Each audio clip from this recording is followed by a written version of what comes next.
Handel's salvation comes from an unlikely source. Jamie O'Flaherty is the 10-year-old son of a washerwoman who works in the boys' school at the cathedral. Jamie's father had been a laborer at the steel mill in town, but had died when Jamie was young. Because of his meager circumstances, Jamie spends his days earning a few pennies here and there as a street musician and petty thief. One day, he and a friend steal a chicken to cook for dinner, but are caught, and Jamie ends up in jail. Jamie's mother, desperate to help her son, pleads with the dean of the cathedral to intercede. Eventually, the dean agrees to bail Jamie out and enroll him at the cathedral school. This may or may not be Jamie's last chance, but it's clear that his mother thinks it will be his only chance. Once at school, however, Jamie has trouble fitting in with the sons of Dublin's finest families. Toby Binton is the head boy at the school. His father owns the steel mill. Toby treats Jamie with utter contempt, trying various ploys to get Jamie thrown out of school or to force him to quit. Toby almost succeeds, but in the meantime, Handel discovers that Jamie has a beautiful singing voice, and Handel wants Jamie to anchor his alto section. Late one night, after Toby has instigated yet another bout of cruelty, Jamie tells Handel that he's leaving the school and will take the morning boat to London. "I won't let you quit," Handel replies. "Your singing voice is not the only voice you have. You have another voice deep inside your heart, which tells you what's right and what's wrong. It speaks the truth. That's the voice you must find. That's the voice to which you must listen most closely. Have faith in that voice deep inside of you, and the future is yours. Whether you are rich or poor does not matter. Just listen to the voice." With the help of Handel's encouragement and example, Jamie finds faith to believe in himself. He stays in school and begins to learn how to read music and write musical notation. For his part, Handel is saved by his willingness to believe that the music in his heart is more vital than the demands of his detractors. Needless to say, the premiere of Messiah is a huge success.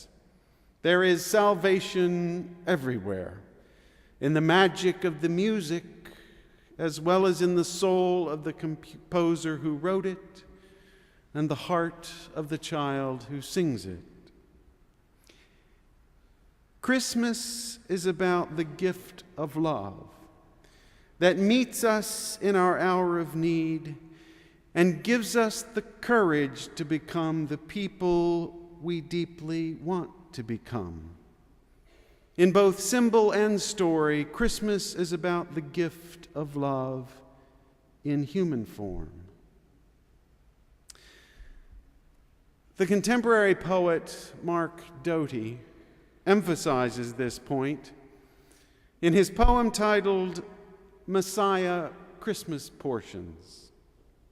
It tells the story of a small-town performance of Handel's Messiah late on a December afternoon in a little Methodist church near the sea. The members of the choral society gather in their best blacks and whites on the makeshift stage of the church. The poem describes the singers as a ragtag lot, that neighbor who fights operatically with her girlfriend, for one, and the friendly bearded clerk from the post office, tenor trapped in the body of a baritone, altos from the A&P, soprano from the T-shirt shop. Today, They're all poise, costume, and purpose, conveying the right note of distance and formality. Silence in the hall, anticipatory, as if we're all about to open a gift we're not sure we'll like. The poem goes on to say that these doubts about the singers begin to vanish when the violins begin. Doty writes, "Who'd have thought they'd be so good? Every valley," proclaims the solo tenor, a sleek blonde I've seen before somewhere, the liquor store, "shall be exalted." And in his handsome mouth the word is lifted and opened into more syllables than we can count. This music demonstrates what it claims. Glory shall be revealed. If art's acceptable evidence, mustn't what lies behind the world be at least as beautiful as the human voice? The tenors lack confidence, and the soloists, half of them anyway, don't have the strength to found the mighty kingdoms these passages propose, but the chorus altogether equals bright burning clouds and seems itself to burn. These aren't anyone we know. Choiring dissolves familiarity in an uppouring rush which will not rest, will not for a moment be still.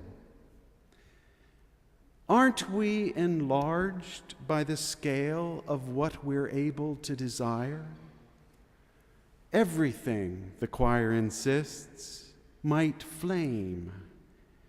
Inside these wrappings burns another brighter life, quickened now by song. Hear how it cascades in overlapping lapidary waves of praise. Still time to change.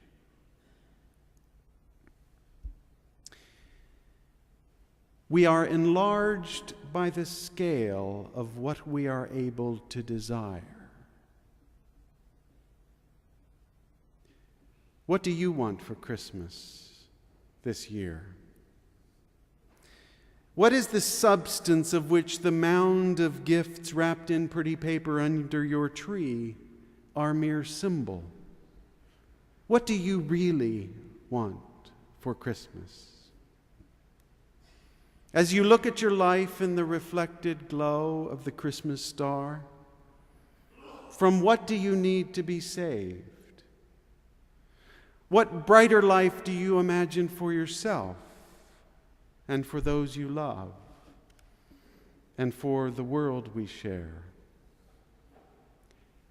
At its most potent, the gift of love we give and receive each Christmas provides us with the courage to expand the scale of our desire. Listen closely to the voice deep inside you, the one that speaks the truth about what you want and what you need.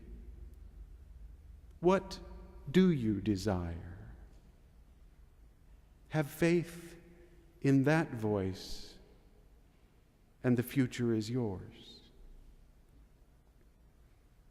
It's almost Christmas, but not quite. There's still time to change. Amen. I love you, and may God bless us all.